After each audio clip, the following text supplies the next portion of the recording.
Pretty much everything you see in this video to make a collection will be available at Amazon, so check out links in the description down below. But if you're looking to piecemeal everything out, you can definitely buy them at IKEA, Home Depot, and other places, so be on the lookout for things over there. Whether it's fixing your figures or talking about effect parts, it's all about quality of life with Steven's Toy Tips. Hello collectors, it's Steven here, and welcome back to another edition of Steven's Toy Tips. Yeah, we're doing something a little bit different today, and as you can tell by the title of this video, we're going to be talking about today how to set up a little bit more so professional display for your action figures. Whether or not it's going to be something that is going to match this identically, where we're going to have IKEA, well, let's be damned with pronunciations here, Detolfs with some fancy lighting and risers and display stands, or if we're going to have something maybe a little bit more laid back, we're going to go with something that's very similar to this with maybe some puck lights or whatnot, which are actually in these cabinets as well. They're just off right now. Anyway, the whole point of this video is to sort of give you the overall theory for how to make a nice, professional, clean-looking display like this, whether it's going to be in your living room, your dedicated display room, in a room in your apartment, in your studio, wherever it might be. I'm going to tell you about some neat tips and tricks along with some products you can get to help you make the best out of your action figure display. So without further ado, let's get into the meat and potatoes of the video and show you how to get it done. Let's go ahead and start with step one, and that is building your shelving units. First and foremost, I would definitely recommend the Detolf shelves. Probably pronouncing that wrong, but quite frankly, I really don't care. From IKEA. Now, a lot of folks are thinking, oh, IKEA is really expensive, and this is super duper high quality, and I don't really know if I need these. Well, let me tell you this. I have been eyeing these shelves for years, okay? And I finally had the chance to pick two up at IKEA when I actually made a trip there with my wife, who is actually going to help me build this particular unit. Now, I do have to say for about 60 bucks, these things are great. Now, if you're having trouble locating an IKEA near you, you can get them shipped, hopefully anyway, for about 60 to 80 bucks. Yes, it may be double the cost of the unit. However, I would recommend buying a couple because shipping is one flat rate. That's right. If you want to get a bed frame, if you want to get some Detolf shelves, if you want to get some dressers, all of it will probably just be the same price. Take it from me, I've had a couple of things shipped from IKEA. So with that out of the way, you're gonna have to build these, and the only thing that I can say is follow the instructions to a T here for building one of the Detolf shelves. I would also recommend getting a buddy, give them a $5 bill. It's not a whole lot of labor, and make sure you two can build this together, because I built one of them by myself at 3 in the morning. I did not get to sleep until about 5 a.m. due to a couple of issues. Now, the key spots that gave me and us in this building process trouble would be that when you go to install the side panes of glass, not only do you have to line them up with the notches in the wood base, but you also have to use 2 plastic slits to slide down, or make sure you insert the glass in to make sure you're going to have a stable unit. This was difficult and the most time-consuming part. The rest of it is just making sure you have everything screwed in correctly with the Allen wrench and not over tightening some things. So this way you're going to get warped glass and you're going to end up breaking something, which that is something you do not want to do. So if you follow the instructions to a T and you don't over tighten everything, just take it nice and easy. This is going to be a super easy unit for you to build. One of the important things about this is that IKEA definitely puts warnings that you may have one of their pieces of furniture fall over if you are not careful. Now, what they do include here are wall mounts for the Detolf shelves. I, unfortunately, due to my living situation, cannot use these. So what I did to provide a little bit extra support, and I do recommend you do as well, just to go the extra mile, is I put a nice rug underneath it. So this way it doesn't really slide around. And if one of my dingy cats decide to slam into it, like little kittens might do, they're not really going to go ahead and move the unit and have it topple over. It really is a help. Now, do take note that is not official from IKEA, just my own personal experience. Once you have everything built correctly, then you do have a step where you're going to have to put little rubber nubby things on the actual brackets that you installed a little earlier, and then you will be pretty much good to go for light installation. Now, what I used here are these things called LED strips, and they're from Minger, I don't know, Minger. Links will be in the description to buy them, and they're relatively cheap. They're nice and long, and they all come wrapped up on a spool, so this way you are super ready to go to just go ahead and drop these down through the hole in the top of the Detolf shelf, and this way you can just go ahead and pull off the adhesive backing and run them from the top all the way down the glass sides of the shelf, down through the bottom, and then back up, and then you can make a nice cross-sectional back to the hole to make it look like one fluid pattern in your cabinet. This is really nice and user-friendly, so this way you have a nice professional display in your shelf. One thing that I would definitely recommend is clean the surface where these strips are going to be attached with a nice little alcohol pad. It really will help.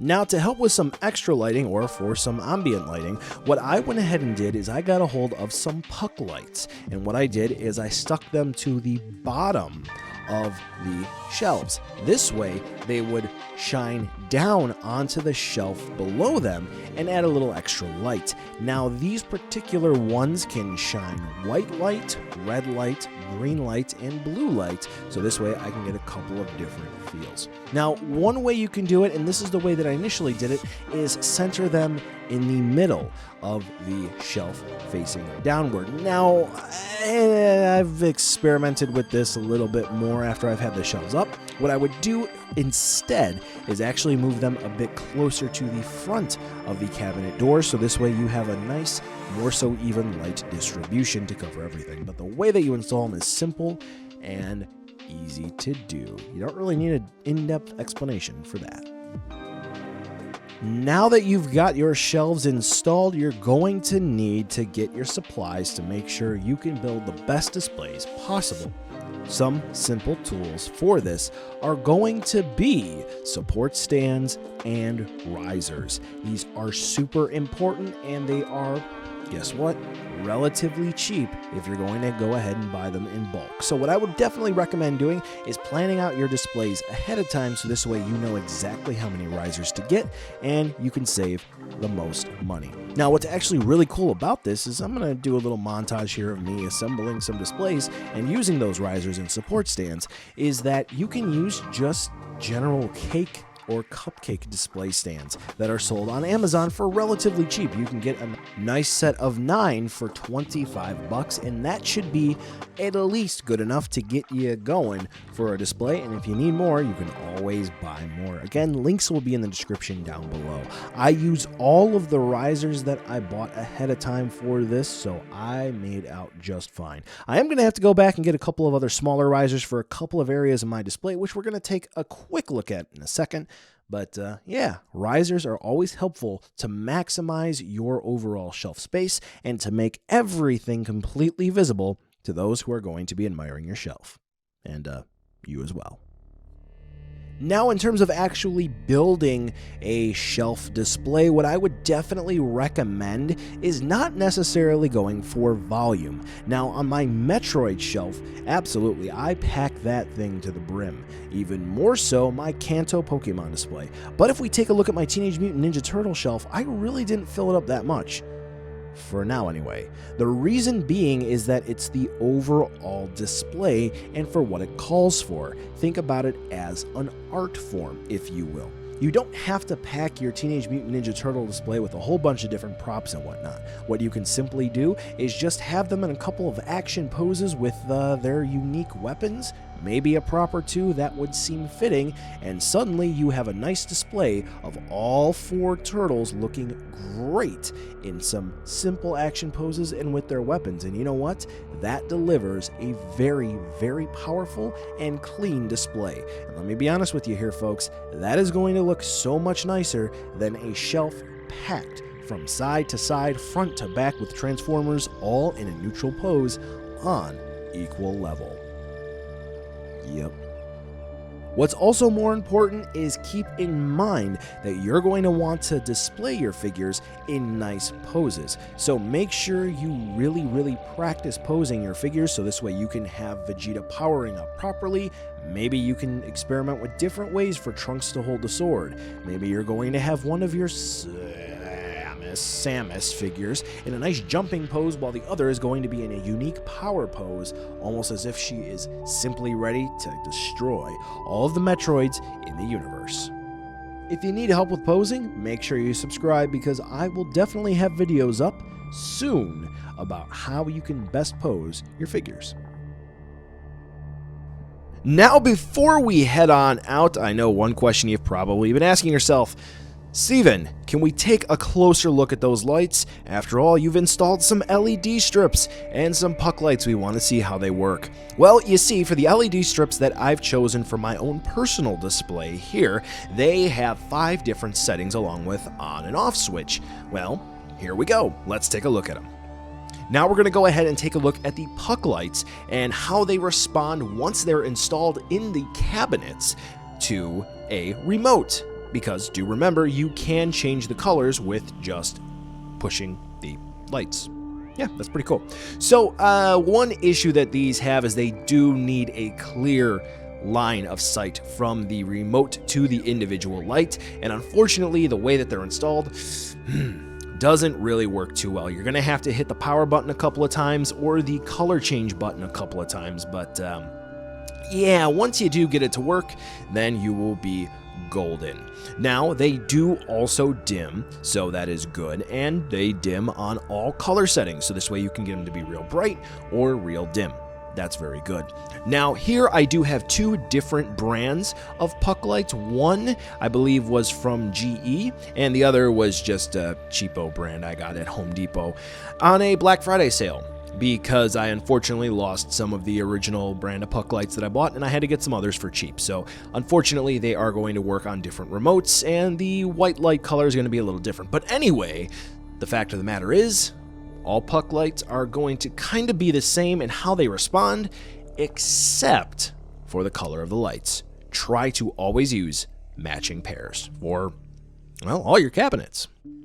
Now, the very last thing that I want to talk about in regards to lights is going to be 2 things. First and foremost, power supplies. And second, you don't have to get just straight white LED strips. You can get ones that change colors. I just got these because they were cheap. Anyway, for power supplies for your LED strips, what you can do is you can get a surge protector or an outlet extension and just plug it into your outlet, and then get some maybe command strips and put them on the wall above your display cabinet, and then you can just plug in the power supply for your LED strips next to your cabinets, and you're good to go. That's what I did. And that about wraps it up. So you saw how it was done, you saw the materials used, and once again, you don't necessarily have to use strictly the Detolf cabinets or the I'm not even going to try again with the pronunciation, the LED strips and whatnot, or the specific risers. You can use whatever you would like to make sure you just have a nice clean looking display, but I gave you some very cheap ideas to make sure that it is looking nice and as crisp and clean as possible. And yes, it is very much so possible to have a multi-$100 X Plus figure in the exact same display as a rather cheap, affordable Funko Pop sitting on a shelf way below it. So at the end of the day, your display is going to be pretty much whatever you want to make of it. Just make sure that it's looking nice. So now that we're pretty much at the end of the video, you've seen my display, or most of it. A whole tour of it is up on Patreon. I would like to see yours. Why don't you drop a comment down below and maybe post your Instagram, your Twitter, or wherever else, maybe even a YouTube walkthrough of your display, and I'd like to see it. So again, drop a comment and show the whole world exactly what your current display looks like. Now I'd like to give a big shout out to my patrons. I'd like to thank all of you. Here's the end card for that. And I'd like to thank Saber Prime, who's really been holding down the fort the past couple of months and helping out at above the gold tier. Thank you oh so much. Now here's the end card, which is going to have a couple clickable links for you, including another video you can watch, a link to subscribe, maybe to head on over to my Patreon and social media. Thank you guys so much for watching. It does mean the world to me that you come on over every time I upload a video. I'll catch ya in the next video.